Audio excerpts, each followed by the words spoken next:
Ooh, what's going on? What's going on? So, the Rolly versus Javante Tank Davis by now everybody knows that's canceled. That's not happening. I'm kind of, I would say I'm surprised, but I guess I didn't think this fight was going to be canceled. I thought they were still going to go forward with it.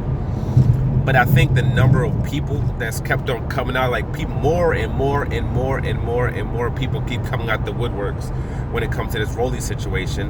And I guess now it's a situation where there's some kind of court thing going on, I guess, because Rolly was talking about how he's going to prove his innocent in court. So I don't know if there's anything criminal that's been filed now.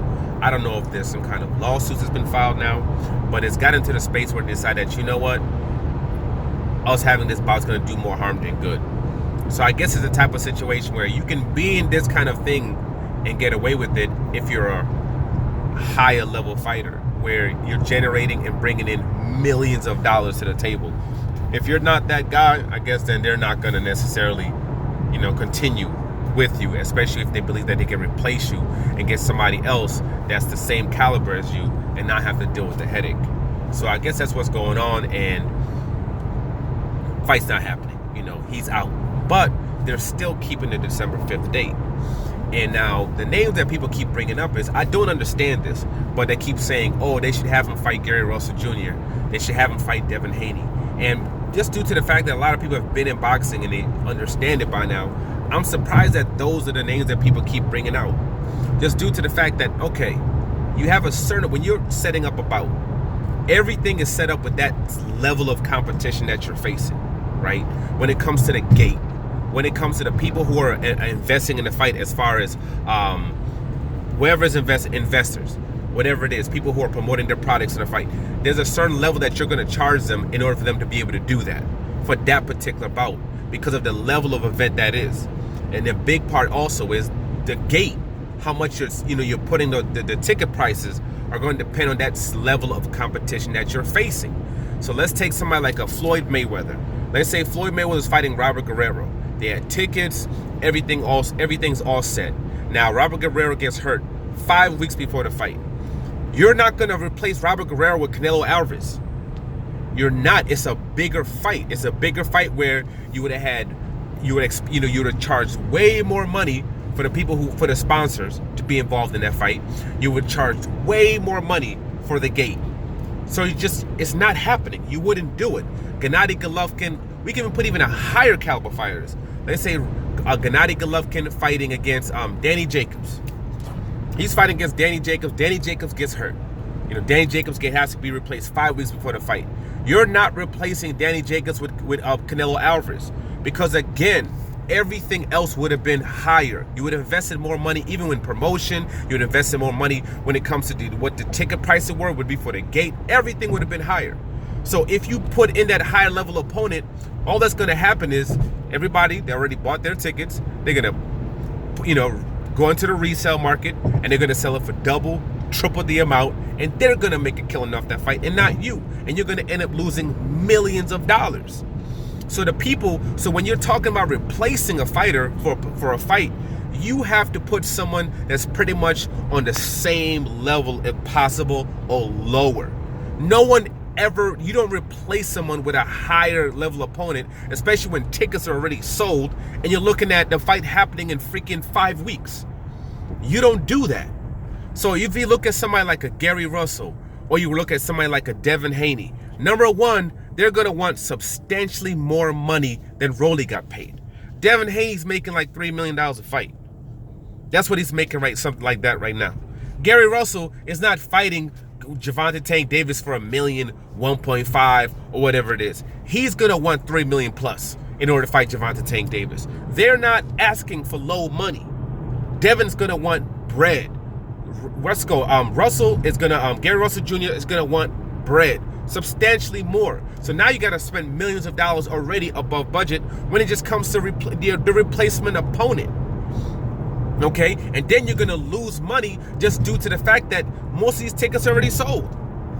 They're already sold, and then whatever's left, as soon as that fight gets announced, boom, they're gonna sell out in like 5 minutes, and then everything's just gonna go into the resale market, and you're going to lose out.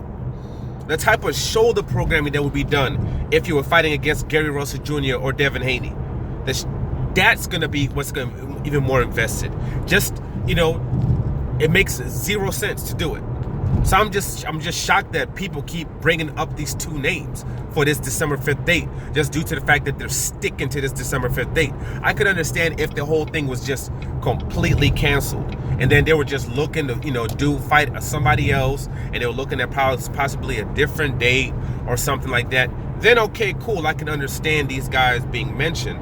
But just due to the fact that this fight, they're still having to fight on that date, those two names do not make any sense, okay?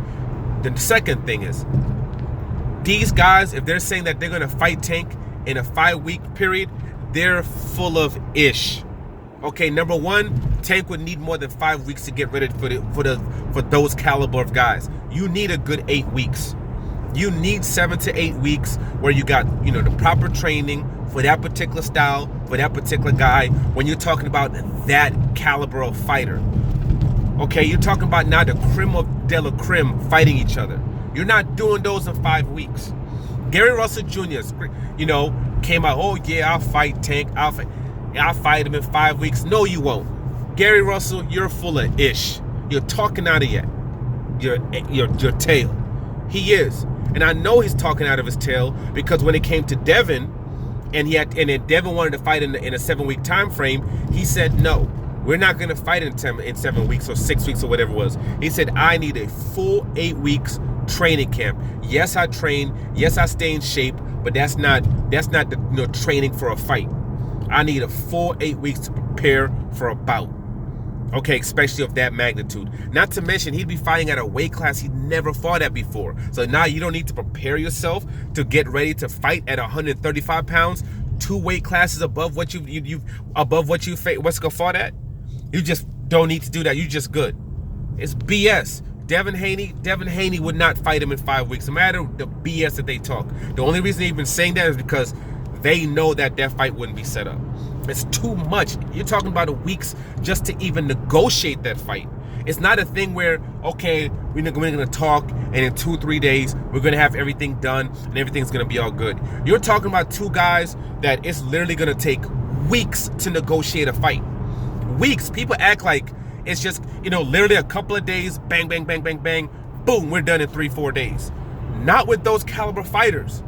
How long was the negotiation between Devin Haney and Gary Russell? How long did that take? And that bout ended up not even happening. When it comes to these caliber fighters, it takes weeks. How long did it take for the fight between Terrence Crawford and Sean Porter to get done? How many weeks did it take for that fight to get done and to get negotiated? So to think that these guys are going to face those caliber of fighters and those bouts are just going to be all negotiated and all going to be set within 2-3 weeks, within a couple of days, is asinine. It's moronic. Okay, so regardless of what we might want, when we go into this type of things, we have to kind of sit back and actually think about it. Honestly, what can actually be made? What actually makes sense, just due to the fact that this guy wants his bout done by December the 5th. He's fighting on that date.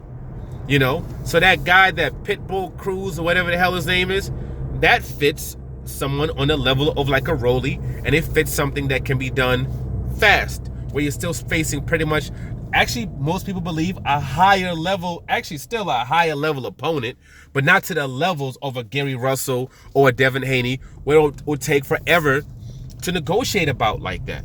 If they were able to set up that fight with Jojo Diaz, again, he's another fighter. This is a champion who beat Tevin Farmer, moved up in weight, has been doing good. Only loss is against Gary Russell Jr. It's a tough fight, but it's also a fight that can be made pretty quickly. So that fight also would have made sense, because everything pretty much still aligns. You don't have to change budgets. You don't have to do any kind of major adjustments. It works. Those fights works, but these other names that people keep bringing up, they don't make sense. Now, after this fight's done, you can be like, hey, the next person we want to see is against a Gary Russell. It's against a Devin Haney. It's against a Teofimo Lopez, somebody of that caliber, which I agree. Yes, after this, you have to figure out a way to get one of those bouts done. Because this level, or against, what's his name, Regis Prograis, another guy that was yapping about he wants to do the fight. You know, this man is training, and he's cutting weight to fight at 135 pounds. You're not making 135 pounds in a couple of days, in 5 weeks. You're not going to go down to 135 pounds. You're a 140-pound fighter. It's just not happening. And again, that's another guy that it's not going to be easy to just negotiate and set up a fight in a couple of freaking days. That's another high caliber fighter where you have to train. You're going back, you're focused on fighting at 135 pounds.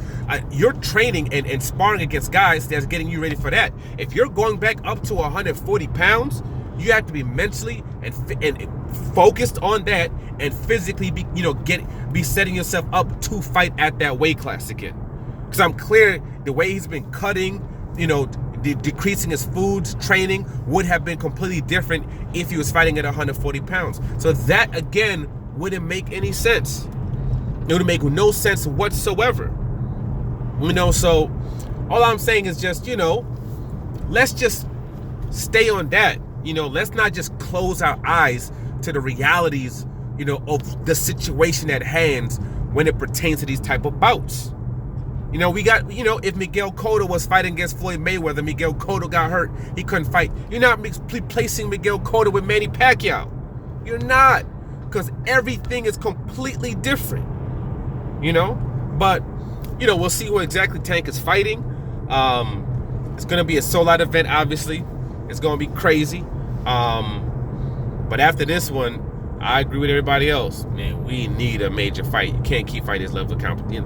The other one was cool, I think, from Santa Cruz. He stepped up. Then Barrios was like a higher level. He stepped up even higher, where we didn't know what was. People can say whatever they want. People did not know what was going to happen in that fight. Everybody's talking about it's an easy fight. That's not what people were saying before.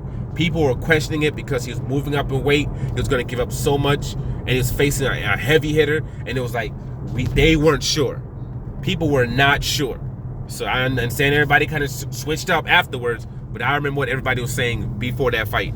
There's a reason why that fight did the pay-per-views it did. There's a reason why that fight did $4.5 million at the gate, where the only two fighters were able to have higher gates this year was Canelo in one of his fights, because he outsold Canelo in the other fight. That's number one. And then Fury versus Wilder. That's it.